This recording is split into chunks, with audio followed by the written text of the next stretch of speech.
लोकसभा चुनाव को लेकर बीजेपी के नेतृत्व में एनडीए की तैयारियां जोर शोर से चल रही है। पीएम मोदी इस चुनाव में एनडीए के लिए 400 पार सीटों और अकेले बीजेपी के लिए 370 सीटों का टारगेट रखा है। लोकसभा में 543 सीटें हैं। केंद्र में सरकार बनाने के लिए 272 सीटों की जरूरत होती है। बीजेपी को 2014 के चुनाव में 282 सीटें और 2019 के चुनाव में 303 सीटें मिली थी। लोकसभा चुनाव में 370 सीटों के लक्ष्य के साथ बीजेपी ने 2019 में हारी हुई 161 सीटों पर फोकस करने का फैसला किया है। पार्टी नेतृत्व ने कैडर से कहा कि वह उनमें से 76 सीटें जीतकर पीएम मोदी के दिए टारगेट को पूरा किया जा सकता है। गौर करने वाली बात यह है कि बीजेपी पहले ही उत्तर भारत और पश्चिम भारत में सैचुरेशन पॉइंट पर पहुंच चुकी है। अब 370 सीटों का टारगेट हासिल करने के लिए पार्टी को दक्षिण भारत में अधिकतम सीटें जीतनी होंगी। बीजेपी की केमिस्ट्री 2014-2019 में पीएम मोदी के नाम रही।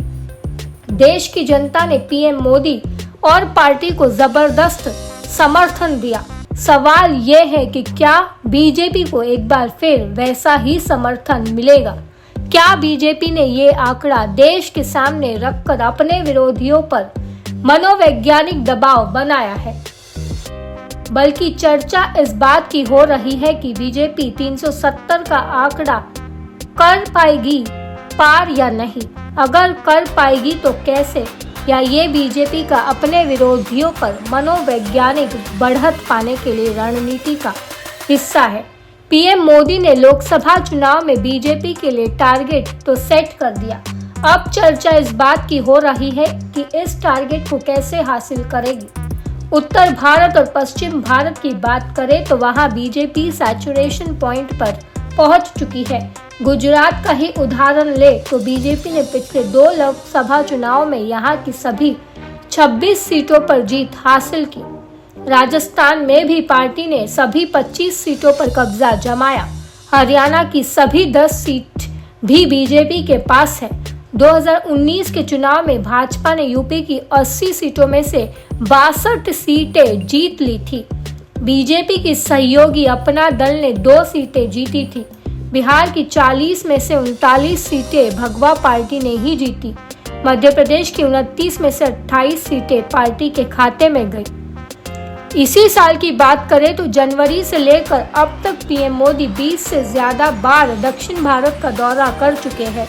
पीएम मोदी का फोकस कर्नाटक, तमिलनाडु और केरल है, लेकिन कोशिश ये भी है कि इनके अलावा आंध्र प्रदेश, पुडुचेरी, लक्षद्वीप से भी पार्टी को समर्थन मिले।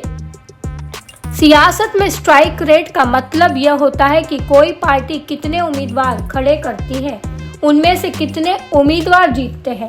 उदाहरण के तौर पर 2014 में बीजेपी ने 428 उम्मीदवार चुनाव मैदान में उतारे थे, जिनमें से 282 विजयी हुए थे। यानी केवल 31% वोट पाने के बावजूद बीजेपी का स्ट्राइक रेट लगभग 65% रहा। आसान भाषा में कहे तो बीजेपी को हर 100 उम्मीदवारों में से 100 उम्मीदवारों ने जीत हासिल की थी। अगर बीजेपी को 370 सीटों के टारगेट को हासिल करना है तो उसे अपना स्ट्राइक रेट बढ़ाना होगा।